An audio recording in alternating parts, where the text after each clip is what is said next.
In Die Hard, Bruce Willis played the unforgettable part of John McClane. His life has been full of love, success, and heartache. Behind the scenes, though, his journey took a very personal turn that broke the hearts of his friends and family.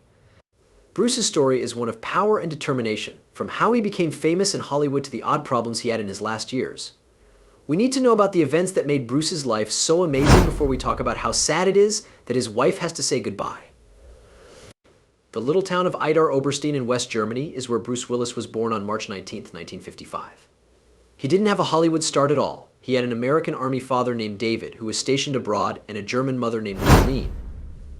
When Bruce was a little kid, his family moved somewhere big. When David got out of the service in 1957, the Willis family packed their bags and left Europe. They moved to Carneys Point, New Jersey, a working-class neighborhood. It wasn't fun to live in New Jersey. Bruce learned to work hard and be strong as a child. David was his father, and he knew how to use tools. He was a great mechanic, a welder, and a factory worker. Marlene, Bruce's mother, worked at a local bank and kept the family's funds in order. Along with each other, they taught Bruce how to work hard, which helped him become famous. Bruce has thought a lot about his family history and said that he comes from a long line of blue-collar works. This wasn't just a saying, it was how things really were in the Willis family. Bruce had a normal-looking youth, but he faced a problem early on that could have changed the course of his life in a big way. He had a hard time with stuttering, a problem with their speech that made even the easiest conversations very scary. His Penns Grove High School classmates called him Buck Buck, maybe as a joke about how badly he stuttered. But his nickname didn't make him who he was. His determination did. Bruce was determined to get better at speaking, and he found a surprising safe place on stage. He learned how acting could change him for the first time in high school's theater club. Putting Bruce into a character made something amazing happen. His stutter went away, and he became more confident and smooth in the parts he played. Acting wasn't just a way to flee, it opened my eyes. Bruce not only felt better about himself, but also won the respect of his peers by using his energy to act. He was eventually chosen as president of the student council, which showed how well he was becoming a leader and how charismatic he was, which would later make him a star. Bruce didn't know what to do right away after finishing from Penns Grove High School in 1973. He worked different jobs to make ends meet, like many other young people. As a security guard at the Salem nuclear power plant, he had to be careful and responsible, which was very different from the attention he would later get. He also did the dirty work of moving team members at the Deepwater, New Jersey, DuPont Chambers Works factory. These early jobs weren't very exciting, but they made sure Bruce had food and gave him life experiences that would change the way he saw the world. Bruce wasn't meant to stay in these jobs for long, though. He kept being drawn to the stage, which is how he ended up at Montclair State University, where he joined the drama school. This is where Bruce's love for playing really started to take shape. He got a part in a production of Cat on a Hot Tin Roof, and that was the first time he thought about a future other than the blue-collar work he had grown up in. Bruce's trip, on the other hand, was not at all straight. He left Montclair State and went to New York City without knowing what would happen. It was a brave move that he made in 1977. From Kearney's Point, the Big Apple was very different. Bruce was now in the middle of the city that never sleeps. He got a job as a bartender at Kamikaze, a busy art bar in Manhattan, to make money. Bruce was too far from home to be comfortable where he lived in Hell's Kitchen, but he was more close than ever to his dream. In 1985, Bruce got a part that would forever define his early career. It was a turning point. Bruce was picked out of 3,000 applicants to play David Addison Jr. on the TV show Moonlighting. There was no doubt that Bruce would do a great job with this part. He grabbed it with both hands. It wasn't just a hit to moonlight. It was a big deal. Bruce had great chemistry with his co-star Sybil Shepherd, and both fans and reviewers loved how he played the witty detective. Funny and sad parts were both in the show, and Bruce showed that he was good at both. However, more than just the crowd knew. Also, the business world took note. During the show's 5 seasons, Bruce won both an Emmy and a Golden Globe, making it clear that he is a skilled performer who can mix humor and seriousness well. At this point, Bruce Willis stopped being just another New York performer. He became famous. When Moonlighting was at its most popular, Bruce's star power was clear to see. A big drink business called Seagram asked him to be the face of their Golden Wine Cooler products. It wasn't just any deal to support someone. The deal was worth a lot of money. After years of barely getting by in New York, the $5.7 million deal changed Bruce's life. But Bruce wasn't just after the money. In 1988, he made a choice about himself that many people were surprised by. He decided not to renew his deal with Seagram and instead stopped drinking altogether. Bruce was a man of principle by making that brave move, even though it would have made him a lot of money. On the big screen for the first time, Bruce, while Moonlighting was still going strong. In 1987, he got his first lead part in a movie called Blind Date. It was a comedy with Kim Basinger and other big names so he could show off his comedic skills. People liked the movie, which led to more chances. Bruce played the real-life cowboy actor Tom Mix in Sunset the next year, which was a different kind of part. But these parts were only practice for what was to come. The course of Bruce's career would never be the same after 1988. That was the year he was in a small movie called Die Hard. One of the most famous movies of all time, this action movie was a surprise to everyone at the time. But Bruce was up for the task. As tough, funny New York police officer John McClane, Bruce did most of his own stunts, which gave the character a level of realism that viewers connected with. The movie was a huge hit, making over $138 million around the world. Bruce Willis was no longer just a TV star, he was a real-life action hero. Bruce's versatility as an actor was shown by the many parts he was able to get after Die Hard's success. He wasn't just the action guy, he was also a great actor who could do both serious and funny roles with ease. He played the lead role in the 1989 movie In Country, playing a Vietnam soldier who was having a hard time getting used to life after the war. The part was different from what Bruce had done before. It showed a more serious and emotional side of him that people hadn't seen before. Bruce wasn't ready to give up being funny, though. That same year, he gave a talking baby his voice in the funny movie Look Who's Talking, which did very well at the box office. Because of how well the first movie did, Look Who's Talking 2 came out in 1990. Bruce's image as a bankable star was strengthened even more. Bruce even tried out a different side of his artistic skills music in the late 1980s. His album of pop blues music was called The Return of Bruno, and it had the hit song Respect Yourself with the Pointer Sisters. A parody rockumentary-style video of Bruce performing at well-known events like Woodstock was used to sell the album. Even though his acting career was more successful than his music, it showed how ready he was to try new things and take risks. Bruce Willis was at the top of his game in the 1990s. In the follow-ups Die Hard 2 and Die Hard with a Vengeance, he played John McClane again.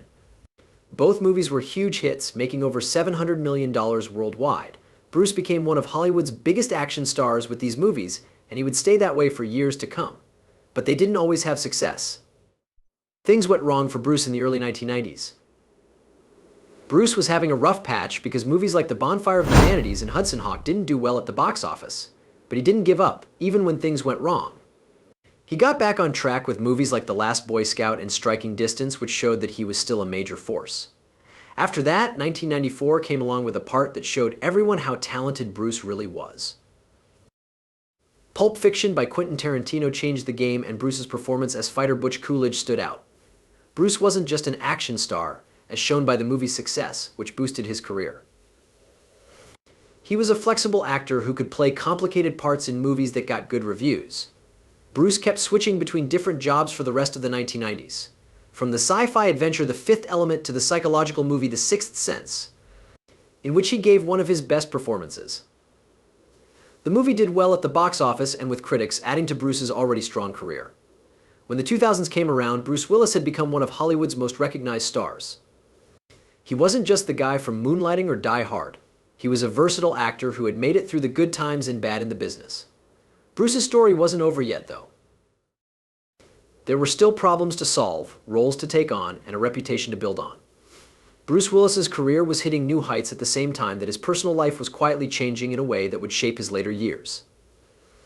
Bruce met the English model and actress Emma Heming in 2007. She would soon become the love of his life. Their bond was instant and strong, which even Bruce, who had spent years figuring out how to deal with fame and relationships, found surprising. Emma thought he was not only cute and funny, but also really nice, a trait that made her like him and strengthened their relationship.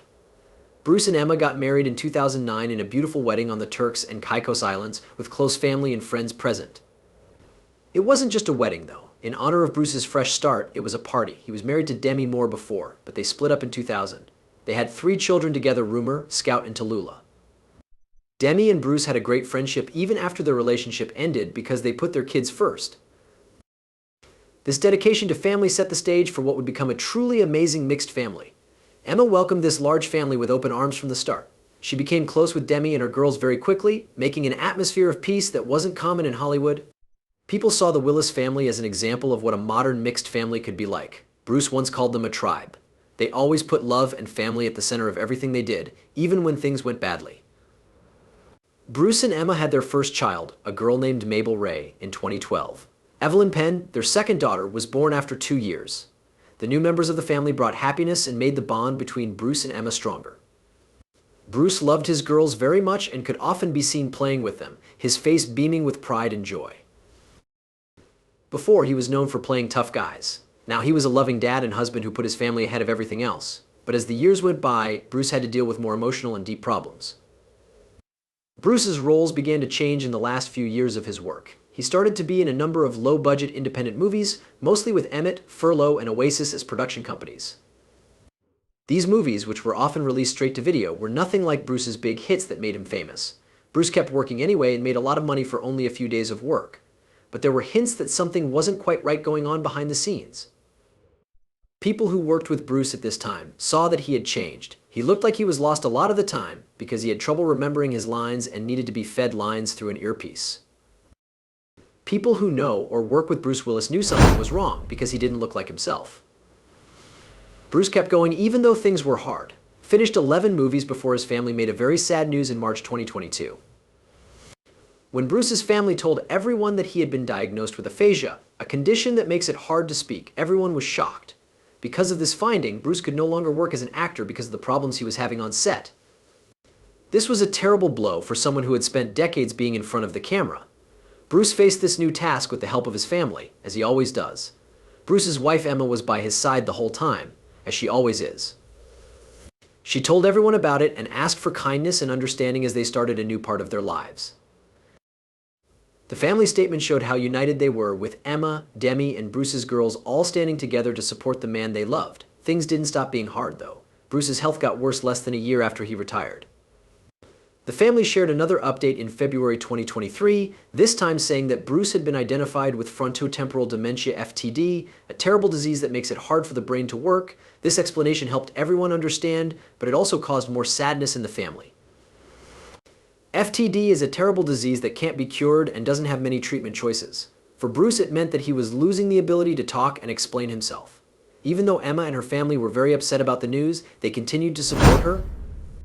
Bruce's fans had been an important part of his trip, so they kept giving them updates. Because of her fame, Emma became a strong supporter of raising knowledge about dementia, using it to show how hard it is to live with. She turned her pain into a mission by starting a brain health brand called Make Time Wellness to help people with dementia. The family kept celebrating the times of happiness they could find during this hard time. The love that was around Bruce on his 69th birthday in March 2024 was very moving. As always, Emma was a loving wife, and she wrote a touching dedication to Bruce. She called him her North Star and told him how much everyone loved him.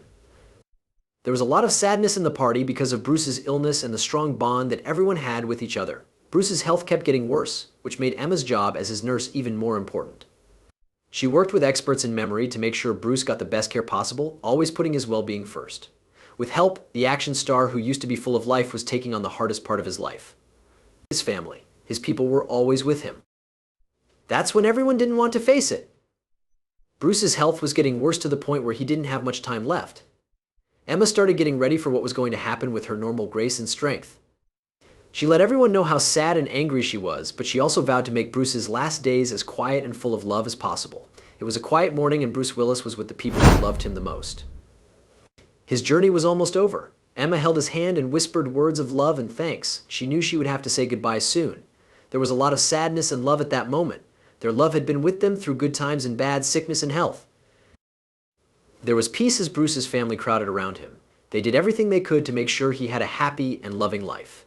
As they faced the sad truth that he was dead, they were united in their grief and love for the man who had given them so much.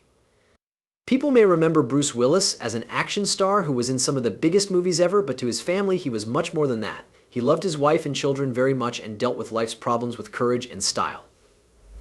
She knew that Bruce's impact would live on, not just in the movies he made, but also in the hearts of those who loved him as she said her last goodbye. Bruce Willis's journey was filled with love, strength, and a strong bond with his family that could never be broken. Even though he is no longer with us, his spirit will always be with those he left behind.